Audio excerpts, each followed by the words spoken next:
அனுசரணை வழங்குவோர். இப்போது 280 ரூபாவுக்கு சிக்னல் 160 கிராம். இலங்கையில் லாபகரமான விலையில் ஒரு பேக்.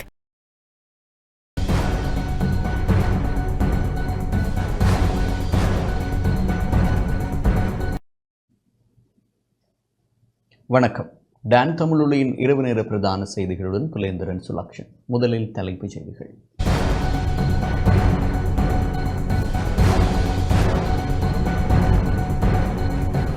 வவுனியாவில் உள்ள 4 உள்ளூராட்சி சபைகளில் ஆட்சி அமைப்பது தொடர்பில் பொது இணக்கப்பாடு. வவுனியா மாநகர சபையில் ஜனநாயக தமிழ் தேசிய கூட்டணிக்கு மாநகர முதல்வர் பதவி. இலங்கை அரசாங்கம் அறிவித்துள்ள உத்தியோகபூர்வ வெளிநாட்டு ஒதுக்கீடு மிகைப்படுத்தப்பட்டுள்ளதாக ஆய்வொன்றில் தகவல். சர்வதேச நாணய நிதியத்தின் துணை முகாமைத்துவ பணிப்பாளர் கலாநிதி கீதா கோபிநாத் நாட்டை வந்தடைவு.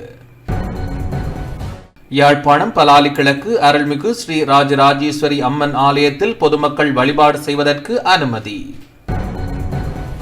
அம்பாறை தம்புலுவில் பகுதியில் இயங்கி வரும் காணாமல் ஆக்கப்பட்டவர்களின் உறவுகளின் அலுவலகத்தை அகற்றுமாறு மக்கள் பிரதிநிதியால் விடுக்கப்பட்ட அறிவுறுத்தலுக்கு எதிர்ப்பு தெரிவித்து நாளை அம்பாறையில் போராட்டம்.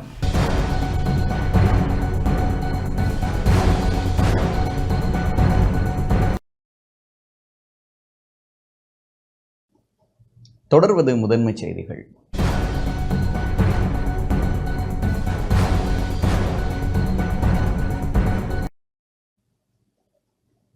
வவுனியாவில் உள்ள 4 உள்ளூராட்சி சபைகளில் ஆட்சி அமைப்பது தொடர்பில் பொது இணக்கப்பாடு எட்டப்பட்டுள்ளது. வவுனியாவில் உள்ள 4 உள்ளூராட்சி சபைகளில் ஆட்சி அமைப்பது தொடர்பில் தமிழ் கட்சிகள் மற்றும் ஐக்கிய மக்கள் சக்தி ஆகியவற்றுக்கும் இடையில் பொது இணக்கப்பாடு எட்டப்பட்டுள்ளது. இது தொடர்பான விசேட கலந்துரையாடல் ஒன்று கட்சிகளின் முக்கியஸ்தர்களுக்கு இடையில் தமிழரசு கட்சியின் வவுனியா அலுவலகமான தாயகத்தில் இன்று இடம்பெற்றது.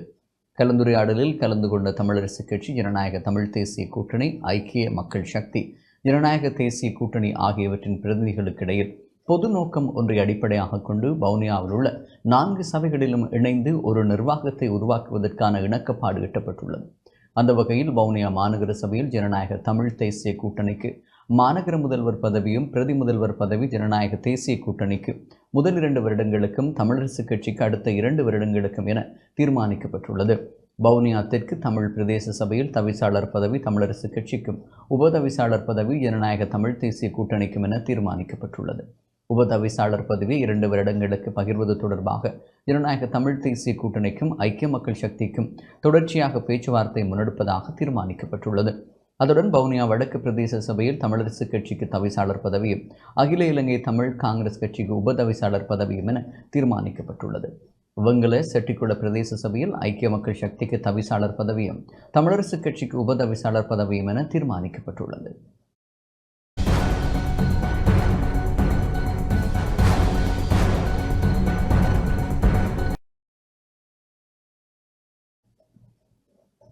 இலங்கை அரசாங்கம் அறிவித்துள்ள உத்தியோகபூர்வ வெளிநாட்டு ஒதுக்கீடு மிகைப்படுத்தப்பட்டுள்ளதாக ஆய்வொன்றில் வெளிக்கொண்டு வரப்பட்டுள்ளது. இலங்கை அரசாங்கம் அறிவித்துள்ள உத்தியோகபூர்வ வெளிநாட்டு ஒதுக்கீடு சுமார் 1.4 பில்லியன் அமெரிக்க டாலர்களினால் மிகைப்படுத்தப்பட்டுள்ளதாக ஆய்வொன்றில் வெளிக்கொணரப்பட்டுள்ளது. சீன மக்கள் வங்கியுடன் உள்ள 10 பில்லியன் பெறுமதியான நாணய பரிமாற்றத்தை ஒதுக்கீடாக கருதியமையினால் இந்த நிலைமை உருவாகியுள்ளதாக வெரிட்டி ரிசர்ச் ஆய்வு நிறுவனம் மேற்கொண்ட ஆய்வில் வெளிப்படுத்தப்பட்டுள்ளது. இது தற்போது சர்வதேச அளவில் வெளிநாட்டு ஒதுக்கீடாக கருதப்பட வேண்டிய தரநிலையை பூர்த்தி செய்யவில்லை எனவும் சுட்டிக்காட்டப்பட்டுள்ளது.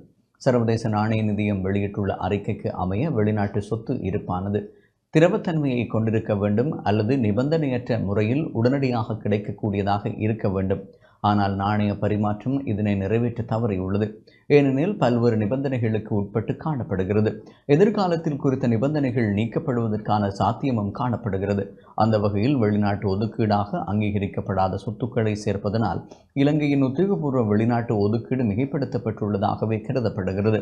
உதாரணமாக 2025 மே மாதத்தில் மத்திய வங்கி அறிவித்த உத்தியோகபூர்வ ஒதுக்கீடு 6.3 பில்லியன் அமெரிக்க டாலராக இருந்தது.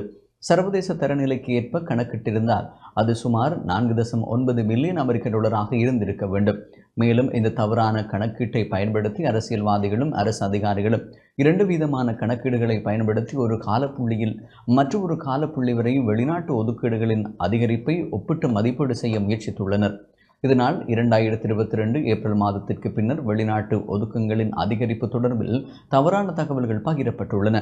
சர்வதேச தரநிலைகளுடன் ஒதுக்கும்போது பரிந்துரைகளுக்கு அணுகுமுறை என்னவெனில் IMF தனது ஊழியர் அறிக்கைகளில் பயன்படுத்தக்கூடிய வெளிநாட்டு ஒதுக்கம் என குறிப்பிடும் மதிப்பை அடிப்படையாக கொண்டு ஒப்பீடு செய்வதே ஆகும்.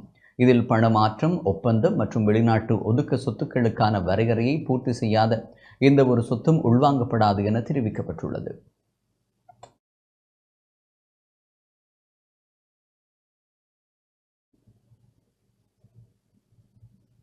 சர்வதேச நாணய நிதியத்தின் துணை முகாமைத்துவ பணிப்பாளர் கலாநிதி கீதா கோபிநாத் நாட்டை வந்தடைந்தார்.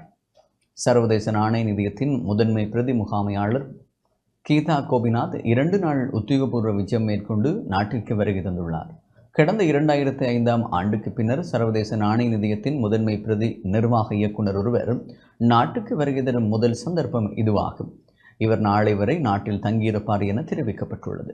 இந்த விஜயத்தில் நிதி அமைச்சு, இலங்கை மத்திய வங்கி மற்றும் சர்வதேச நாணய நிதியம் இணைந்து ஏற்பாடு செய்துள்ள இலங்கையின் பொருளாதாரத்தை மீட்டெடுப்பது, கடன் மற்றும் நிர்வாகம் என்ற தலைப்பில் நாளை நடைபெறவுள்ள மாநாட்டில் சிறப்பு விருந்தினர்களாக கலந்து கொள்ள உள்ளார்.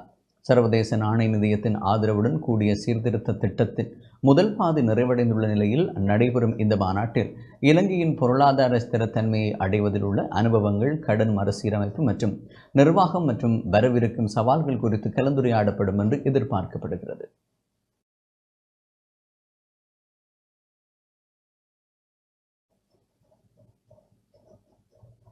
யாழ்ப்பாணம் பலாலி கிழக்கு அருள்மிகு ஸ்ரீ ராஜராஜேஸ்வரி அம்பாள் ஆலயத்தில் பொதுமக்கள் வழிபாடு செய்வதற்காக அனுமதி வழங்கப்பட்டுள்ளது.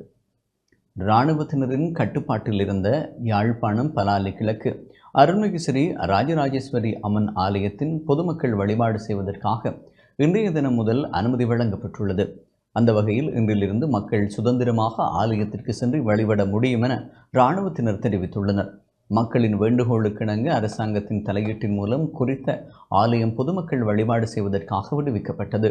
இதன்போது நாடாளுமன்ற உறுப்பினர் க. இளங்குமரன், இராணுவ அதிகாரி உள்ளிட்ட அதிகாரிகள், பொதுமக்கள் என பலரும் ஆலயத்தில் சென்று விசேட பூஜை வழிபாடுகளிலும் ஈடுபட்டனர்.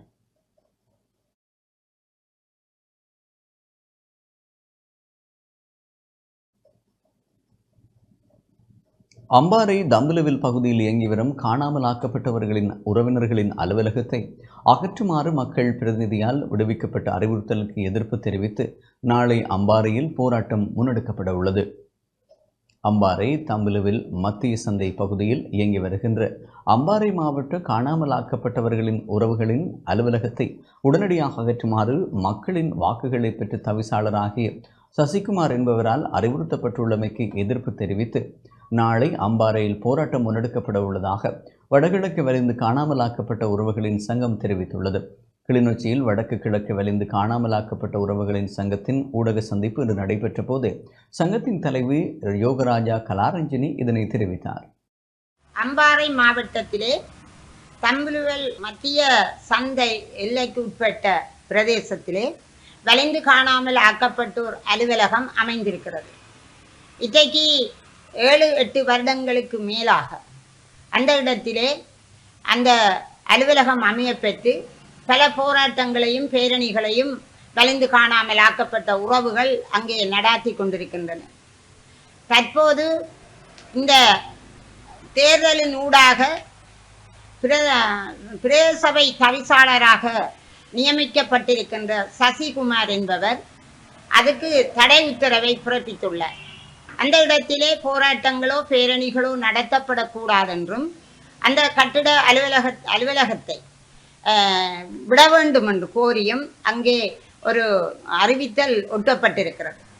அதை அறிந்த எமது அம்பாறை மாவட்ட தலைவி தம்பிராசா செல்வராணி பிரதேசபைக்கு ஊடாக ஒரு கடிதத்தை எழுதி அதை ஒட்டப்பட்டிருந்த அந்த தகவலை எடுக்குமாறும், நாங்கள் அந்த இடத்திலே பல வருடங்களாக எங்களுடைய உறவுகளை தேடி அங்கே கண்ணீரோடு எங்களுக்கான நீதியை பெற்று கொண்டிருக்கின்ற இந்த வேளையிலே நீங்கள் இப்படியான தடை உத்தரவுகளை பிறப்பித்தது தவறு என அவர் அங்கே சுட்டிக்காட்டி கடிதம் மூலம் அனுப்பியிருக்கின்றார்.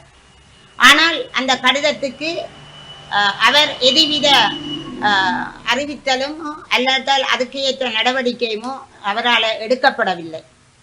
ஆகவே அவர் பின்பு மனித உரிமை ஆணையகத்திலே தன்னுடைய அந்த அறிவித்தலை கோரிக்கையை விடுத்திருக்கின்றார் தம்பிராசா செல்வராணி. இருந்தும் இதுவரைக்கும் அந்த இது எடுக்கப்படாமலும் அந்த அலுவலகத்திலே தொடர்ந்தும் நாங்கள் எங்களுடைய உறவுகளை தேடுவதற்கான அந்த பணியை தொடர முடியாமலும் இருக்கின்ற போது அங்கே நாளைய தினம் 16ஆம் தேதி அந்த போராட்டத்தினை பெருமளவு மக்கள் ஒன்று கூடி எங்களுடைய அமைப்பு ரீதியாக அந்த போராட்டத்தினை நடாத்த இருக்கின்றார்கள். ஒருபோதும் தேசிய மக்கள் சக்தியோடு இணையப் போவதில்லை என நாடாளுமன்ற உறுப்பினர் பழனி திகாம்பரம் தெரிவித்துள்ளார். நுவரெலியா மாவட்டத்தில் உள்ளூராட்சி மன்றங்களில் எந்த கட்சிக்கும் தன்னிச்சையாக ஆட்சி அமைக்க முடியாது என நாடாளுமன்ற உறுப்பினர் பழனி திகாம்பரம் தெரிவித்துள்ளார். ஹாட்டனில் இடம்பெற்ற நிகழ்வு ஒன்றில் கலந்து கொண்டு ஊடகங்களுக்கு கருத்து தெரிவிக்கும் போது அவர் இதனை குறிப்பிட்டார். புது ஆளுகளுக்கு நாங்கள் பதவியில் கொடுத்துருக்காங்க. இன்னும் 3-4 மாதத்துக்குள்ள இந்த கட்டமைப்பு மீள் கட்டமைப்பு செஞ்சு மகாநாடு வைக்க சொல்லி அதனால் நாங்கள் செஞ்சுருக்கோம். இந்த சபைகள் யாருக்கும் தனியாக அமைக்கிறதுக்கான மக்கள் ஆணையை கொடுக்கல. எல்லாத்துக்கும் அவங்கவுங்களுக்கு கொஞ்சம் கொஞ்சம் சீட்டு தான் கொடுத்துருக்காங்க. பார்த்தீங்கன்னு சொன்னால் கொட்டக்கையில் எடுத்துக்கிட்டிங்கன்னா எங்களுக்கு 4 மெம்பரும், சிடபிள்யூசிக்கு 5, மாலிமாவுக்கு 5 அப்படி தான் கொடுத்துருக்காங்க. அப்போ யார் அமைச்சாலும் யாரோட சேர்ந்து அமைக்கணும், தனியாக அமைக்க முடியாது. இன்னும் அதுக்கான பேச்சுவார்த்தை முடியலை. பேச்சுவார்த்தையில் பார்ப்போம், நாளைக்கு தான் பார்க்கணும். அதை கடைசி இன்னும் 14 சபை கூட இருக்காங்க. சபை 14 20 மட்டும் 30 மட்டும் கூட இருக்காங்க. நாளைக்கு தான் பார்க்கணும். ஆளுங்கட்சிக்கு தனியாக முடியாது, அதான பெரிய பிரச்சனை. ஆளுங்கட்சிக்கு முடியாது, எதிர்கட்சிக்கு முடியாது. இப்போ தனியாக அமைக்கிறதுக்கு யாராவது ஒரு சபை அமைக்க தானே வேணும். அப்போ பார்க்கணும் யார் இப்போ யாரார் இப்போ சபையில் என்னென்ன எத்தனை பேர் எங்கிட்ட மாறுறாங்க, எங்கிட்ட வாக்களிக்கிறான்னு தெரியாது. நுவரெலியா டயகம பிரதேச வைத்தியசாலையில் முறையான சுகாதார வசதிகள் இல்லை என தெரிவித்து போராட்டம் முன்னெடுக்கப்பட்டது. நுவரெலியா மாவட்டம் டயகம பிரதேச வைத்தியசாலையில் முறையான சுகாதார வசதிகள் இல்லை என தெரிவித்து மக்கள் போராட்டத்தில் ஈடுபட்டனர். மருத்துவமனையில் காணப்படும் குறைபாடுகளை நிவர்த்தி செய்யுமாறு கோரி மக்கள் இன்று காலை 11 மணிக்கு கவனஈர்ப்பு ஆர்ப்பாட்டத்தை முன்னெடுத்தனர். இதன்போது டயகம பிரதான நகரில் இருந்து டயகம மருத்துவமனை வரை பதாகைகளை ஏந்தியவாறு பேரணியாக சென்று கோஷங்களை எழுப்பி போராட்டம் முன்னெடுக்கப்பட்டது. வைத்தியசாலையில் பல்வேறு குறைபாடுகள் காணப்படுவதாகவும் நோயாளர்கள் சிகிச்சைக்காக வரும்போது வைத்தியசாலையில் கடமையாற்றும் ஊழியர்கள் முறையாக நோயாளர்களுக்கு தேவையான வசதிகளை செய்து கொடுக்காமல் வரும் நோயாளர்களை தவறான முறையில் பேசுவதாகவும் அதோடு வைத்தியர்கள் வைத்திய நடவடிக்கையில் ஈடுபடுவதில் அக்கறை காட்டுவதில்லை எனவும் போராட்டத்தில் ஈடுபட்டவர்கள் குற்றம் சாட்டினர். குறித்த ஆர்ப்பாட்டம் சுமார் 3 மணி நேரம் இடம்பெற்றது. இதேவேளை டயகம பிரதேச மருத்துவமனையில் இறந்த உடல்களை வைப்பதற்கு முறையான பிரேத அறைகள் காணப்படுவதில்லை எனவும் மக்கள் குற்றம் சாட்டினர். மருந்து ஒழுங்காக கொடுக்குறதில்ல, ஒழுங்காக செக் பண்ணுறல, அந்த டேப்லெட்டை கொடுக்குறது கூட இப்படி வீசுவார், அழகாக கையில் கொடுக்க மாட்டார், தூக்கி தூக்கி வீசுறது. தரக்குறைவாக தான் நடத்துகிறாங்க. மருத்துவர்களை டாக்டர் ஒழுங்காக பரிசோதிக்கிறது இல்லை.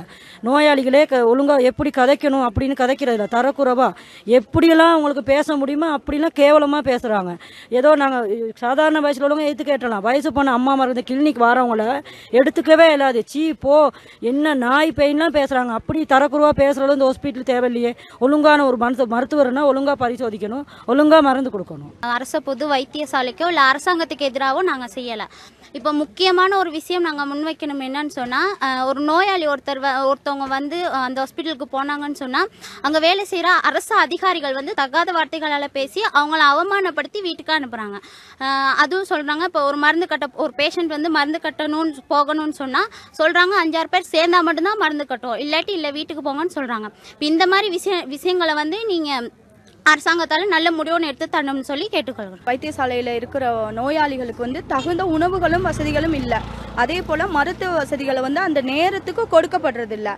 அந்த அதிகாரிகள் காலதாமதம் எடுத்துக்கிறாங்க. அதாவது அவங்களுக்கு கொடுக்குற ஒரு டேப்லெட்டாக இருக்கட்டும் அந்த டைமுக்கு கொடுக்கணும். அங்கே அவங்க போயிட்டு சும்மா படுத்திருக்கல, நோயாக தான் படுத்திருக்காங்க. அதை அந்த டைமுக்கு அவங்களுக்கு ஒரு டேப்லெட்டோ எந்த ஒரு வசதியும் கொடுக்கல. சரியான முறையில் நோயாளிகளை பார்க்கறது இல்லை, தகுந்த வசதிகளும் இங்கே இல்லை. யாழ்ப்பாணம் சாவகச்சேரி நகரசபை எல்லைக்குட்பட்ட மீசாலை அல்லாரை வீதி புனரமைப்பு பணிகளை கண்காணிக்க பொதுமக்களில் உள்ளடக்கிய கண்காணிப்பு குழு அமைக்க நடவடிக்கை எடுக்கப்பட்டுள்ளது. யாழ்ப்பாணம் சாவகச்சேரி எல்லைக்குட்பட்ட மீசாலை அல்லாரை வீதி புனரமைப்பின் தரம் மற்றும் பின்பற்றப்படுகின்ற நடைமுறைகளை கண்காணிக்க பொதுமக்களை உள்ளடக்கிய கண்காணிப்பு குழு அமைக்க நடவடிக்கை எடுக்கப்பட்டுள்ளது. குறித்த வீதியின் புனரமைப்பின் தரம் தொடர்பிலும் புனரமைப்பின் போது பின்பற்றப்படுகின்ற நடைமுறைகள் தொடர்பிலும் பொதுமக்களால் பல்வேறு விமர்சனங்கள் முன்வைக்கப்பட்ட நிலையில் சாவகச்சேரி உபதவிசாளர் ஞா கிஷோர் மற்றும் உறுப்பினர் ரமேஷ் ஆகியோர் வீதி புனரமைப்பு பணிகளை பார்வையிட்டதோடு பொதுமக்களோடும் கலந்துரையாடியிருந்தனர்.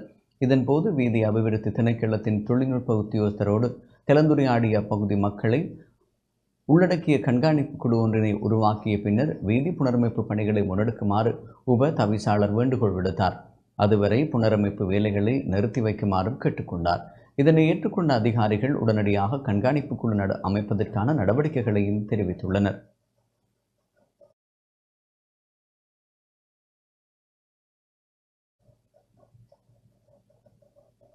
ஜெர்மன் விஜயத்தை நிறைவு செய்து ஜனாதிபதி இன்று காலை நாடு திரும்பினார். ஜெர்மனுக்கு உத்தியோகபூர்வ விஜயம் மேற்கொண்டிருந்த ஜனாதிபதி அனுருகுமார திசாநாயக்க இன்று காலை நாடு திரும்பினார். இந்த விஜயத்தில் ஜனாதிபதியுடன் வெளியுறவு, வெளிநாட்டு வேலைவாய்ப்பு மற்றும் சுற்றுலா அபிவிருத்தி அமைச்சர் விஜித கேரத் மற்றும் இலங்கை முதலீட்டு சபையின் தலைவர் கட்நாயக்க விமான நிலையத்தினூடாக வந்தடைந்தனர். ஜெர்மன் ஜனாதிபதியின் அழைப்பின் பேரில் ஜனாதிபதியும் அவரது குழுவினரும் கடந்த 11ஆம் தேதி ஜெர்மனுக்கு உத்தியோகபூர்வ விஜயம் மேற்கொண்டிருந்தனர். அங்கு ஜெர்மன் ஜனாதிபதி, வெளிவிவகார அமைச்சர் உள்ளிட்ட முக்கியஸ்தர்களுடன் இருதரப்பு பேச்சுவார்த்தைகள் இடம்பெற்றன. இரு நாடுகளுக்கும் இடையிலான பொருளாதார மற்றும் சர்வதேச உறவுகளை மேலும் பலப்படுத்துவது குறித்து கலந்துரையாடப்பட்டுள்ளதுடன் சுற்றுலா, கைத்தொழில் துறைகளில் ஒத்துழைப்பை மேம்படுத்துவது குறித்தும் கவனம் செலுத்தப்பட்டிருந்தமை குறிப்பிடத்தக்கது.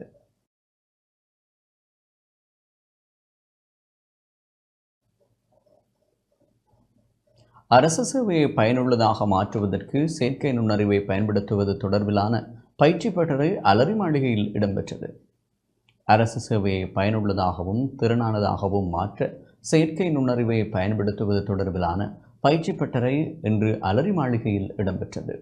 அரசாங்கத்தின் முன்னுரிமை திட்டமான அரசு சேவை டிஜிட்டல் மயமாக்கும் வேலை திட்டத்திற்கான ஆரம்ப முன்னெடுப்பாக அதிகாரிகளுக்கு தெளிவூட்டல் மற்றும் அவர்களை தயார்படுத்துதல், பொது சேவைகளுக்குள் செயற்கை நுண்ணறிவு குறித்து முன்னேற்றகரமான அணுகுமுறையை ஏற்படுத்துவதே இதன் நோக்கமாகும். டிஜிட்டல் பொருளாதாரம் தொடர்பான ஜனாதிபதியின் சிரேஷ்ட ஆலோசகர் கலாநிதி ஹான்ஸ் விஜயசூரிய ஆரம்ப உரையாற்றியதுடன் இலங்கை தகவல் மற்றும் தொடர்பாடல் தொழில்நுட்ப நிறுவனத்தின் நிர்வாக பணிப்பாளர் சஞ்சய் கருணாசேனவும் சிற்றுரை ஆற்றினார். பின்னர் இலங்கை தகவல் மற்றும் தொலைத்தொடர்பு தொழில்நுட்ப நிறுவனத்தின் பணிப்பாளர் உறுப்பினர்களான ஹர்ஷபுரசிங்க மற்றும் சாமிச அபேசிங்க ஆகியோர் நடைமுறை செயற்பாடுகளுடன் கூடியதான தெளிவூட்டல்களை வழங்கினார். ஜனாதிபதியின் செயலாளர் கலாநிதி நந்தித சனத்குமார, ஜனாதிபதியின் சிரேஷ்ட மேலதிக செயலாளர் ரோஷான் கமகே மற்றும் ஜனாதிபதி செயலகத்தின் சிரேஷ்ட அதிகாரிகள் இந்த நிகழ்வில் கலந்து கொண்டனர்.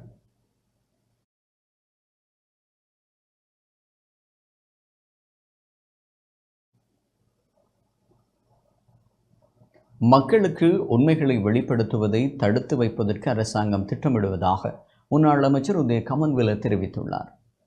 சிறையில் அடைப்பதாக கூறியோது சுட்டுக் கொள்வோம் என கூறியோ என்னை அச்சுறுத்தி என் குரலை ஒடுக்க முடியாது என முன்னாள் அமைச்சரும் விபதுருக்கெல உரிமையவின் தலைவருமான உதய கமன்வில தெரிவித்துள்ளார். கொழும்பில் இடம்பெற்ற ஊடகவியலாளர் சந்திப்பிலேயே அவர் இதனை தெரிவித்துள்ளார். ஜேவிபியின் செயற்பாட்டாளர்களை என்னை கைது செய்யுமாறு கோரி ஆர்ப்பாட்டத்தில் ஈடுபட்டுள்ளனர். அரசாங்கத்தின் பல்வேறு தவறுகளை நான் ஆதாரத்துடன் நாட்டுக்கு வெளிப்படுத்துவதால் என்னை கைது செய்வதற்கு தீவிர முயற்சிகள் முன்னெடுக்கப்படுகின்றன. நான் இனவாதத்தை தூண்ட முயற்சித்ததாக குறிப்பிடும் சிவில் மற்றும் அரசியல் உரிமைகள் மீதான சர்வதேச சட்டத்தின் கீழ் என்னை கைது செய்ய அரசாங்கம் திட்டமிட்டு வருகிறது. இந்த சட்டத்தின் கீழ் கைது செய்யப்பட்டால் நீண்ட காலம் பிணையின்றி என்னை விளக்கமறியலில் வைக்க முடியும் என்பதே அரசாங்கத்தின் திட்டமிடலாகும். அந்த திட்டத்தை நடைமுறைப்படுத்துவதற்காகவே எனக்கு எதிராக 2 ஆர்ப்பாட்டங்களும் முன்னெடுக்கப்பட்டுள்ளன. சோதனையின்றி விடுவிக்கப்பட்ட கொள்கலன்கள் தொடர்பில் என்னிடம் வாக்குமூலம் பெற்று அதன் பின்னர் கைது செய்வதே இதன் நோக்கமாகும். ஆனால் அரசாங்கத்தின் திட்டத்திற்கு அமைய என்னை கைது செய்ய முடியாது. காரணம், என் மீது அவ்வாறு எந்த குற்றச்சாட்டுகளும் முன்வைக்கப்படவில்லை. நான் எந்த வகையில் இனவாதத்தை தூண்டியிருக்கிறேன் என்பதை இவர்கள் முதலில் தெளிவுபடுத்த வேண்டும். கொள்கலன்களில் ஆயுதங்கள் இருந்ததாக நான் கூறியதாக தெரிவித்தார். ஆனால் இது தொடர்பில் சுங்க அதிகாரிகள் சங்கத்தின் தலைவர் அமில சஞ்சீவவினால் முதலில் சந்தேகம் வெளியிடப்பட்டது. ஜனாதிபதி தனது ஜெர்மன் விஜயத்தின் போது விடுதலை புலிகள் அமைப்பின் நெடியவன் என்பவரை சந்திக்கவிருப்பதாக சமூக வலைத்தளங்களில் தகவல்கள் வெளியாகி இருப்பதாக நான் தெரிவித்திருந்தேன். இதனை அடிப்படையாக கொண்டும் என்னை கைது செய்ய முடியுமா என்று கலந்தாலோசித்து வருகின்றனர். என்னை எவ்வாறு கைது செய்வது என்பது குறித்து சிந்திப்பதை விடுத்து வெளியாகியுள்ள இந்த செய்திகள் குறித்து உண்மையை வெளிப்படுத்துமாறு ஜனாதிபதியிடம் கேட்டுக்கொள்கிறோம். எவ்வாறாயிருப்பினும் அரசாங்கம் திட்டமிடப்படுவதைப் போன்று என்னை ஒருபோதும் கைது செய்ய முடியாது. நான் ஒரு சட்டத்திரணி என்பதனால் மிகுந்த அவதானத்துடன் சொற்களை அல்லது வசனங்களை பிரயோகிப்பேன். பிள்ளையானை போன்று என்னையும் சட்டத்திற்கு விரோதமாக கைது செய்து மக்களுக்கு உண்மைகளை வெளிப்படுத்துவதை தடுத்து வைப்பதற்கு அரசாங்கம் திட்டமிட்டிருக்கக்கூடும். உதய கமன்பிலவை சிறையில் அடைப்பதாகவோ சுட்டுக் கொள்வதாகவோ கூறி மிரட்ட முடியாது என்பதை ஜனாதிபதி அனுருகுமார் திசாநாயக்காவிடம் தெளிவாக கூறிக்கொள்கிறேன் என குறிப்பிட்டார். මම ජනාධිපතිතුමා ජර්මනී ගියාම කොටිනායක නෙදියවන් හමු වෙනවායි කියලා ජාතිවාදය ඇවිස්සුවායි කියලා உள்ளூராட்சி மன்ற ஆணையாளர்கள் சட்டங்களுக்கு அமைய செயல்பட வேண்டும் என ஐக்கிய மக்கள் சக்தி வலியுறுத்தியுள்ளது. உள்ளூராட்சி மன்றங்களுக்கான தலைவர்கள் பிரதி தலைவர்களை தெரிவு செய்வதற்கான வாக்கெடுப்பின் போது குறித்த உள்ளூராட்சி மன்றங்களுக்கான ஆணையாளர்கள் சர்வாதிகாரத்துடன் செயல்படுகின்றனர். இவர்களுக்கு எதிராக நீதிமன்றத்தினூடாக சட்ட நடவடிக்கை எடுக்கப்பட உள்ளது என ஐக்கிய மக்கள் சக்தியின் நாடாளுமன்ற உறுப்பினர் நளின் பண்டார தெரிவித்துள்ளார். குருநாகலில் ஊடகங்களுக்கு கருத்து தெரிவிக்கும் போதே அவர் இதனை தெரிவித்தார். வடமேல் மற்றும் வடமத்திய மாகாணங்களில் உள்ள உள்ளூராட்சி மன்றங்களுக்கான தலைவர்கள் பிரதி தலைவர்களை தெரிவு செய்வதற்கான வாக்கெடுப்பின் போது குறித்த உள்ளூராட்சி மன்றங்களுக்கான ஆணையாளர்கள் சர்வாதிகாரத்துடன் செயல்படுகின்றனர்.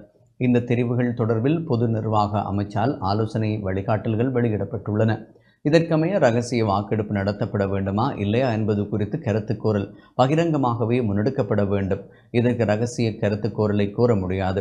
உறுப்பினர்கள் பகிரங்கமாக தமது கைகளை உயர்த்தி வாக்களிக்க வேண்டும்.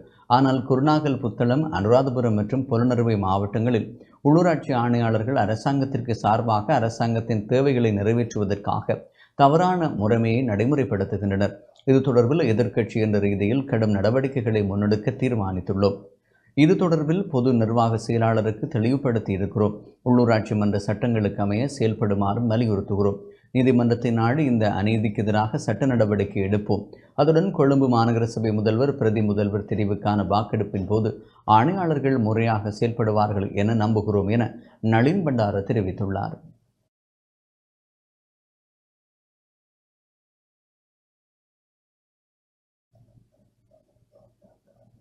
அதிகரித்து வரும் தற்கொலைகளில் இருந்து இளம் சமூகத்தினை பாதுகாக்கும் வகையில் மட்டக்களப்பு மயிலம்பாவளி ஸ்ரீ விக்னேஸ்வரா வித்தியாலய மாணவர்களினால் விழிப்புணர்வு சைக்கிள் பவனி முன்னெடுக்கப்பட்டது. அதிகரித்து வரும் தற்கொலைகளில் இருந்து இளம் சமூகத்தினை பாதுகாக்கும் வகையில் மட்டக்களப்பு மயிலம்பாவளி ஸ்ரீ விக்னேஸ்வரா வித்தியாலய மாணவர்களினால் மாபெரும் விழிப்புணர்வு சைக்கிள் பவனி நடத்தப்பட்டது.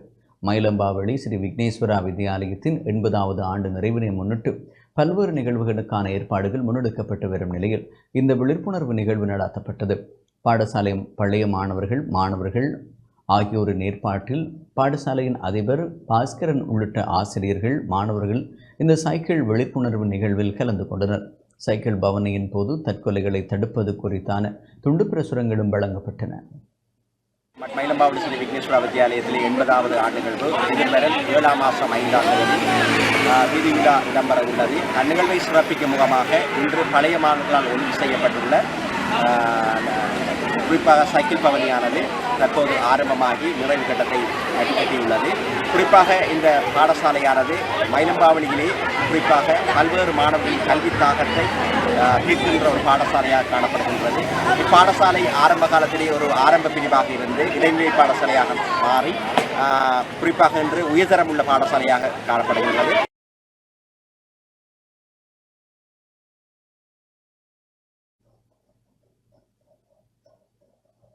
ஸ்ரீலங்கா தொழிலாளர் கட்சியின் உள்ளூராட்சி மன்ற உறுப்பினர்களின் சத்தியப்பிரமாண நிகழ்வு இடம்பெற்றது.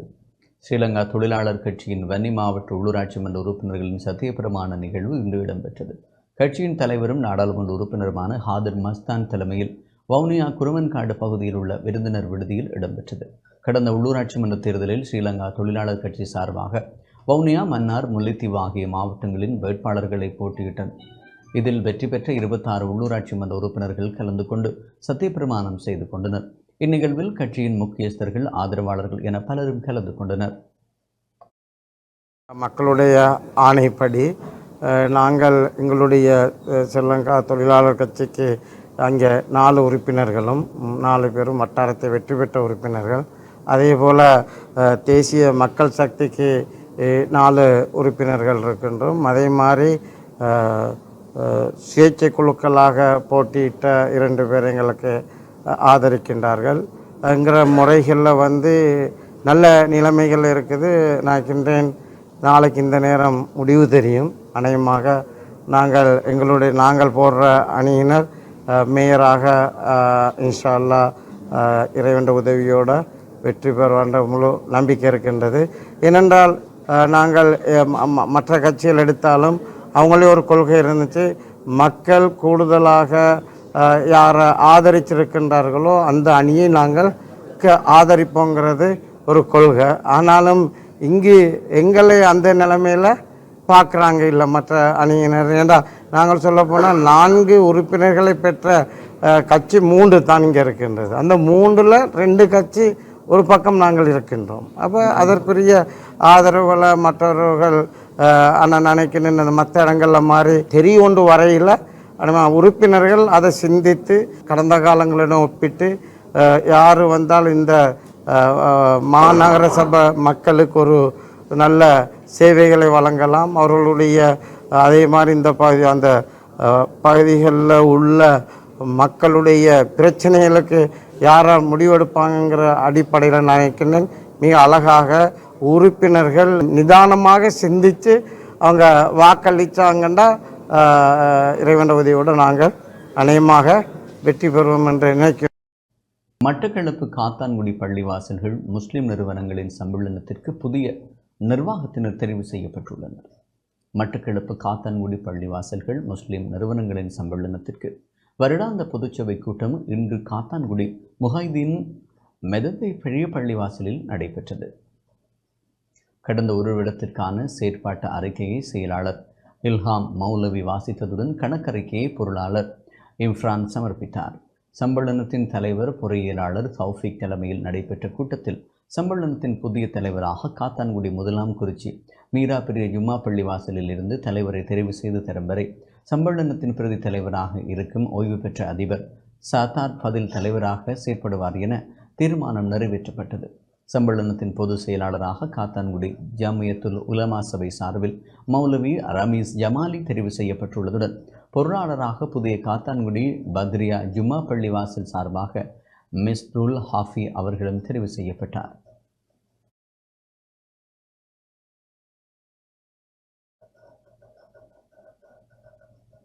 நுவரெலியா தலவாக்கலை தேயிலை ஆராய்ச்சி நிலையத்தின் 100வது ஆண்டினை முன்னிட்டு இலவச மருத்துவ முகாம் இன்று இடம்பெற்றது. நுவரெலியா தலவாக்கலை தேயிலை ஆராய்ச்சி நிலையத்தின் 100வது ஆண்டினை முன்னிட்டு ஆராய்ச்சி நிலையத்தின் ஏற்பாட்டில் இலவச மருத்துவ முகாம் இன்று தலவாக்கலை சென்ட் ஹோல்ம்ஸ் தமிழ் மகா வித்தியாலயத்தில் இடம்பெற்றது. இம்முகாமில் இளைஞர் யுவதிகள் முதியோர்கள் என 1500க்கும் மேற்பட்டோர் கலந்து கொண்டனர். இந்த மருத்துவ முகாமில் வெரதேனியா, நுவரெலியா, டிகோயா ஆகிய மருத்துவமனைகளில் உள்ள வைத்தியர்கள் மற்றும் தாதியர்கள் என 60க்கும் மேற்பட்டோர் வருகை தந்து இலவச மருத்துவ முகாமில் தமது சேவையை முன்னெடுத்தனர். இதன்போது குருதி, கண், சிறுநீரகம், இருதயம், பற்சிகிச்சை போன்ற பரிசோதனைகள் முன்னெடுக்கப்பட்டன. இதில் தேயிலை ஆராய்ச்சி நிலையத்தின் தலைவர், ஹோஸ்டா நிலையத்தின் பணிப்பாளர், விரிவுரையாளர்கள் என பலர் கலந்து கொண்டனர்.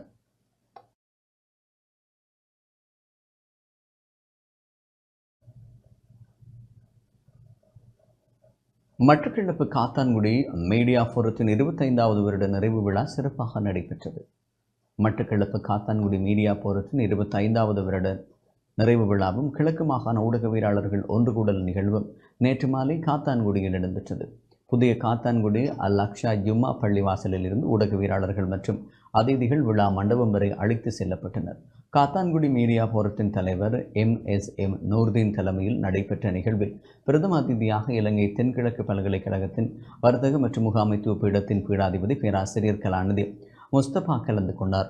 காத்தான்குடி ஜாமியத்துல் உலமா சபையின் தலைவர் அப்துல் ஹஃபூர் மதனி, மட்டக்களப்பு மாநகர முதல்வர் சிவம் பாக்கியநாதன், காத்தான்குடி நகர சபை தவிசாளர் அஸ்வர், ஸ்ரீலங்கா முஸ்லிம் மீடியா ஃபோரத்தின் தலைவர் NM அமீன் மற்றும் காத்தான்குடி மீடியா ஃபோரத்தின் ஆயுட்கால உறுப்பினர்கள் என பலரும் கலந்து கொண்டனர்.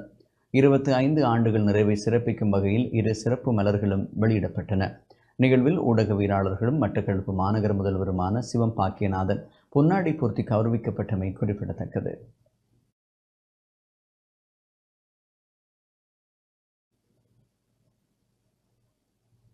கிளிநொச்சி உருத்திரபுரம் சிவநகர் அரசினர் தமிழ் கிழவன் பாடசாலையின் வைரவிழா பாடசாலையின் முதல்வர் சிவதர்சினி கிருஷாந்தன் தலைமையில் இன்று நடைபெற்றது. கிளிநொச்சி உருத்திரபுரம் சிவநகர் அரசினர் தமிழ் கிழவன் பாடசாலையின் வைரவிழா இன்று நடைபெற்றது. பாடசாலையின் முதல்வர் சிவதர்சினி கிருஷாந்தன் தலைமையில் நிகழ்வுகள் ஆரம்பமாகியிருந்தது. நிகழ்வின் பிரதம விருந்தினராக வடக்கு மாகாண கல்வி அமைச்சின் செயலாளர் பட்ரிக் நிரஞ்சன் கலந்து கொண்டார். நிகழ்வில் கலந்து கொண்ட விருந்தினர்கள் மாலை அணிவித்து பேண்டு வாத்திய இசையுடன் அழைத்து வரப்பட்டு மங்கள விளக்கேற்றலுடன் நிகழ்வுகள் ஆரம்பமானது. நிகழ்வில் மாணவர்களின் கலை நிகழ்வுகள் இடம்பெற்றன. வைரவிழா அயற்பாடசாலைகளின் முதல்வர்கள், ஆசிரியர்கள், பாடசாலையின் பழைய மாணவர்கள், பெற்றோர்கள் என பலர் கலந்து கொண்டனர்.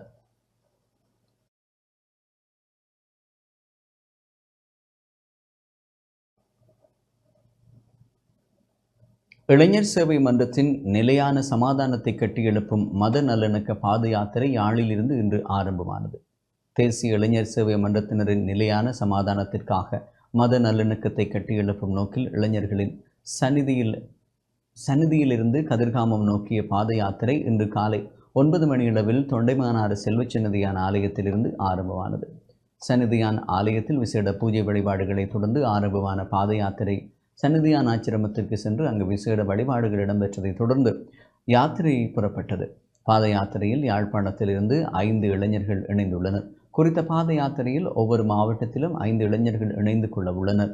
யாழ்ப்பாணம் மாவட்ட இளைஞர் சேவைகள் மன்ற பணிப்பாளர் வினோதினி ஸ்ரீமோகன் தலைமையில் ஆரம்பமான நிகழ்வில் வடக்கு மாகாண இளைஞர்கள் சேவை மன்ற பணிப்பாளர் செமினி சந்திரசேகரம் பிரதம விருந்தினராக கலந்து கொண்டு யாத்திரையை வழி அனுப்பி வைத்தார்.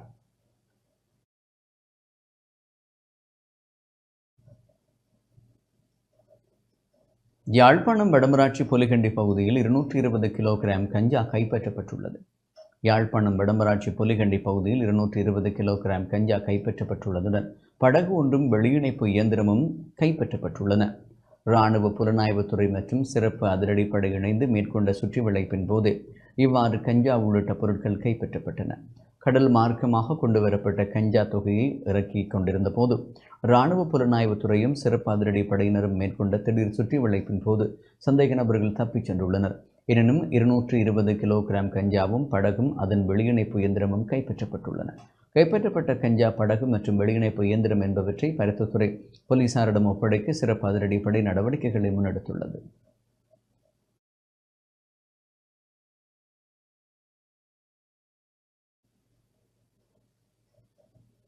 ஈழத்தின் புரட்சி பாடலாசிரியர் பண்டிதர் பரமானந்தன் காலமானார். ஈழத்தின் புரட்சி பாடல்கள் பலவற்றை எழுதிய பண்டிதர் வீரகத்தி பிள்ளை பரந்தாமன் நேற்று புலோலியில் காலமானார். கோணமலை, எங்கள் ஈழமலை, போடு போடு வீரநடை போடு உட்பட பல பாடல்களை எழுதியுள்ளார். 1968ஆம் ஆண்டு முதல் மனிதரும் கடவுளும், கொரில்லாப்பூர், விறகுகள், வேரடி வழி, தமிழ் சொற்பியல்பு, சிற்கரை முதலி, தமிழ் பெயர் கையேடு, மக்கட்பெயர் 46,000, அருகிவரும் பழந்தமிழ் பேச்சு வழக்கு, சொற்பியல், அகராதி என பல நூல்களை அவர் எழுதியும் தொகுத்தும் வெளியிட்டுள்ளார். கிளிநொச்சி கவின்கலை கல்லூரியையும் இவர் நிறுவியிருந்தார். தமிழரின் விடுதலை போருக்கு பெரும் பங்காற்றிய அவர் நீண்ட காலம் கிளிநொச்சியில் வாழ்ந்திருந்தார் என்பதும் குறிப்பிடத்தக்கது.